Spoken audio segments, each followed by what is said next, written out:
നമസ്കാരം. കിഴക്കിൻ്റെ മറ്റൊരു വീഡിയോയിലേക്ക് എല്ലാവർക്കും സ്വാഗതം. ഇസ്രായേലിൽ നമ്മൾ ജോലി ചെയ്യുന്ന സമയത്ത് നാട്ടിൽ നമ്മുടെ വേണ്ടപ്പെട്ട ആളുകൾ മരണപ്പെടുകയോ അപകടം സംഭവിക്കുന്ന ഒക്കെ സാഹചര്യത്തിൽ ഏത് സെക്ടറിൽ ജോലി ചെയ്യുന്ന ആളുകളും ആയിക്കോട്ടെ, റീ എൻട്രി അപ്ലൈ ചെയ്തതിന് ശേഷം നാട്ടിൽ പോകുന്ന ഒരു പതിവുണ്ട്. അല്ലെങ്കിൽ പെട്ടെന്നുള്ള റീ എൻട്രികൾ ആപ്ലിക്കേഷൻ ചെയ്തതിന് ശേഷം റീ എൻട്രി പേപ്പർ നമ്മുടെ കയ്യിലേക്ക് കിട്ടുന്നതിന് മുമ്പ് നാട്ടിൽ പോകുന്ന ഒരു രീതിയുണ്ട്.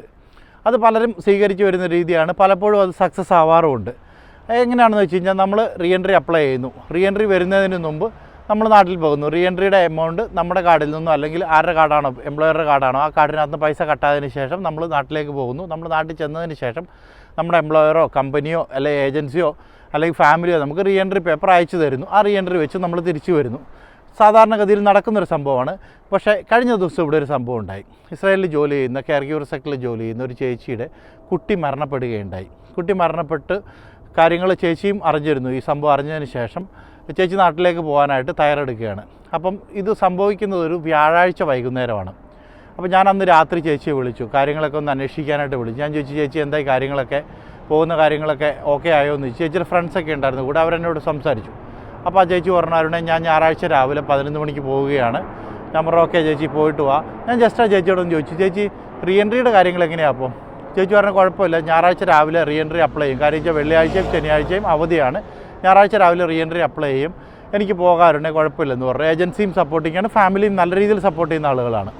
അപ്പോൾ ഞാൻ പറഞ്ഞു, ഓക്കെ ചേച്ചി, പക്ഷേ എത്ര മണിക്കാണ് ഫ്ലൈറ്റ് ടൈം എന്ന് ചോദിച്ചു. അപ്പോൾ ചേച്ചി പറഞ്ഞു, ഞായറാഴ്ച രാവിലെ 11 മണിക്ക് എനിക്ക് ഫ്ലൈറ്റാണ് അരുണേന്ന് പറഞ്ഞു. ഞാൻ പറഞ്ഞു, ചേച്ചി ഐ എം വെരി സോറി, പക്ഷേ ചേച്ചിക്ക് പോകാനായിട്ട് സാധിക്കില്ല ആ ഫ്ലൈറ്റിൽ. കാര്യം എന്താണെന്ന് വെച്ച് കഴിഞ്ഞാൽ, ഞായറാഴ്ച എന്നല്ല, എല്ലാ ദിവസവും തന്നെ മിസ്രത്ത് അപ്പനിയും തുറക്കുന്ന അല്ലെങ്കിൽ ministry of interior system opening അല്ലെങ്കിൽ ലോഗിൻ നടക്കുന്നത് 9 മണിക്കാണ് രാവിലെ. ഏജൻസികളും തുറക്കുന്നത് രാവിലെ 9 മണിക്കാണ്.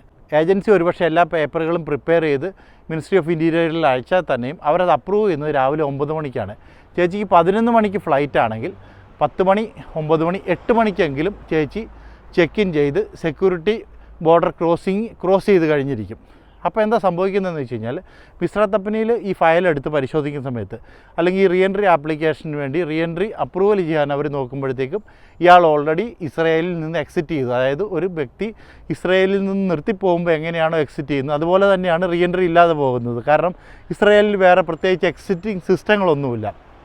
പാസ്പോർട്ടിൽ എക്സിറ്റ് സീൽ അടിക്കുക അല്ലെങ്കിൽ വിസ ക്യാൻസൽ ചെയ്യുന്ന ഒരു സിസ്റ്റം നിലവിൽ ഇസ്രായേലിലില്ല. അങ്ങനെ ഒരു സാഹചര്യത്തിൽ ഒരു വ്യക്തി പോകുമ്പോഴത്തേക്കും നമ്മൾ ജസ്റ്റ് എമിഗ്രേഷൻ ക്രോസ് ചെയ്ത് കഴിഞ്ഞു, എക്സിറ്റ് അടിച്ചു കഴിഞ്ഞാൽ അതിൻ്റെ അർത്ഥം നമ്മൾ ഇസ്രായേലിൽ നിന്ന് പോയെന്നാണ്. അങ്ങനെ ഒരാൾക്ക് ഒരിക്കലും ഇസ്രായേലിൽ റീ എൻട്രി അപ്ലൈ ചെയ്യാനോ റീ എൻട്രി ആപ്ലിക്കേഷൻ അപ്രൂവ് ചെയ്യാനോ മിസ്രത്ത് കമ്പനി സാധിക്കില്ല. അങ്ങനെ വരുന്ന സാഹചര്യത്തിൽ നമ്മൾ പോയി കഴിഞ്ഞാൽ ഒരുപക്ഷെ നമുക്ക് തിരിച്ചു വരാം. ഒരു സ്പെഷ്യൽ എൻട്രി പെർമിറ്റിലൂടെ ഫാമിലിയൊക്കെ നമുക്ക് നല്ല രീതിയിൽ സപ്പോർട്ട് ചെയ്യുന്ന ഫാമിലിയൊക്കെയാണ്, ഏജൻസി നല്ല രീതിയിൽ സപ്പോർട്ടിങ്ങാണ്, തിരിച്ചു വരാം. പക്ഷേ അങ്ങനെയുള്ള സാഹചര്യങ്ങൾ വരുമ്പോൾ നമ്മുടെ വിസ ക്രൈറ്റീരിയ, നമ്മൾ എത്രാമത്തെ വർഷത്തിലാണ് ജോലി ചെയ്യുന്നത്, ഇങ്ങനെയുള്ള കാര്യങ്ങളൊക്കെ പരിശോധിക്കും. വളരെ റെയറായിട്ടുള്ള കേസുകളിലാണെങ്കിൽ പോലും ചിലർക്ക് ജോലി നഷ്ടപ്പെടാം. ഒരുപാട് പേർക്ക്, റെയറാണെങ്കിൽ പോലും ഒരുപാട് പേർക്ക് അങ്ങനെ ജോലി നഷ്ടപ്പെട്ടിട്ടുണ്ട്. നമുക്കറിയാം, യുദ്ധത്തിൻ്റെ സമയത്തൊക്കെ പോയ ആളുകളൊക്കെ ഉണ്ട്, അവർക്കൊന്നും തിരിച്ചു വരാൻ പറ്റിയിട്ടില്ല. ഒരുപാട് പേർക്ക് തിരിച്ചു വരാൻ പറ്റില്ല. ഫാമിലി സപ്പോർട്ട് ചെയ്യാത്തതിൻ്റെ പേരിൽ, ഏജൻസി സപ്പോർട്ട് ചെയ്യാത്തതിൻ്റെ പേരിലൊക്കെ തിരിച്ചു വരാൻ പറ്റിയിട്ടില്ല. നമുക്ക് ആരെയും പ്രഡിക്റ്റ് ചെയ്യാൻ പറ്റില്ല. കാര്യം എന്ന് വെച്ച് കഴിഞ്ഞാൽ, ഇപ്പോൾ ഈ ഫാമിലിക്കാണെങ്കിൽക്കോട്ടെ അല്ലെങ്കിൽ ഇതുപോലുള്ള വേറെ ഏതെങ്കിലും ഫാമിലികൾക്കാണെങ്കിൽ പോലും വേറൊരു കെയർ ഗീവർ വന്ന് കുറച്ച് നാൾ അവർ നിൽക്കുമ്പോഴത്തേക്ക്, എന്നാൽ പിന്നെ ഇദ്ദേഹത്തെ വേണ്ട, നമുക്ക് ഇവരെ തന്നെ അങ്ങ് കണ്ടിന്യൂ ചെയ്യാം, ഇതിനുവേണ്ടി ഇപ്പോൾ മിനിസ്ട്രി ഓഫ് ഇൻറ്റീരിയറിലൊക്കെ നമ്മൾ പോകണം, ഈ പേപ്പറുകളൊക്കെ പ്രിപ്പയർ ചെയ്യണം, ഇങ്ങനെയൊക്കെ ചിന്തിക്കുമ്പോഴത്തേക്കും ചിലപ്പോൾ ഇവർ വിചാരിക്കും, എന്നാൽ പിന്നെ പുതിയ കെയർ ഗീവർ അങ്ങ് വെച്ചേക്കാമെന്ന് വിചാരിച്ചു കഴിഞ്ഞാൽ നമ്മുടെ കരിയർ അവിടെ എൻഡ് ആവുന്നൊരു സാഹചര്യം വരും. നമ്മൾ നേരത്തെ ഒരു വീഡിയോയിൽ കാര്യങ്ങൾ ഇതുപോലെ തന്നെ വിശദീകരിച്ചിരുന്നു. ഇങ്ങനെയുള്ള സാഹചര്യങ്ങൾ വരുന്ന സമയത്ത് ഉറപ്പായിട്ടും ആരാണോ ഇത് അനുഭവിക്കുന്നത് അവർ പാനിക്കായി പോകും. അവർ പാനിക്കാവുന്ന സമയത്ത് നമ്മൾ സുഹൃത്തുക്കളാണ് ഇങ്ങനെയുള്ള കാര്യങ്ങളെല്ലാം ക്രമീകരിക്കേണ്ടത്. നമുക്ക് ഇങ്ങനെയുള്ള കാര്യങ്ങളെക്കുറിച്ച് വ്യക്തമായ ധാരണയില്ലെങ്കിൽ നമ്മൾ തീർച്ചയായിട്ടും ആരെങ്കിലും അറിയുന്ന ആളുകളോ ഏജൻസിയിലോ ഒക്കെ അല്ലെങ്കിൽ എക്സ്പീരിയൻസ്ഡ് ആയിട്ടുള്ള ആളുകളോട് ചോദിച്ച് മനസ്സിലാക്കുക, ഇങ്ങനെ ചെയ്യുന്നത് തെറ്റുണ്ടോ എന്നൊരു ഒപ്പീനിയൻ എടുക്കുന്നതിൽ ഒരു തെറ്റുമില്ല. ഞാൻ ആ ചേച്ചിയോട് ചോദിച്ച സമയത്ത് ചേച്ചി ഓൾറെഡി ടിക്കറ്റ് എടുത്തിരുന്നു. പിന്നീട് ഞാൻ പറഞ്ഞിട്ട് ആ ടിക്കറ്റ് മാറ്റിച്ചു.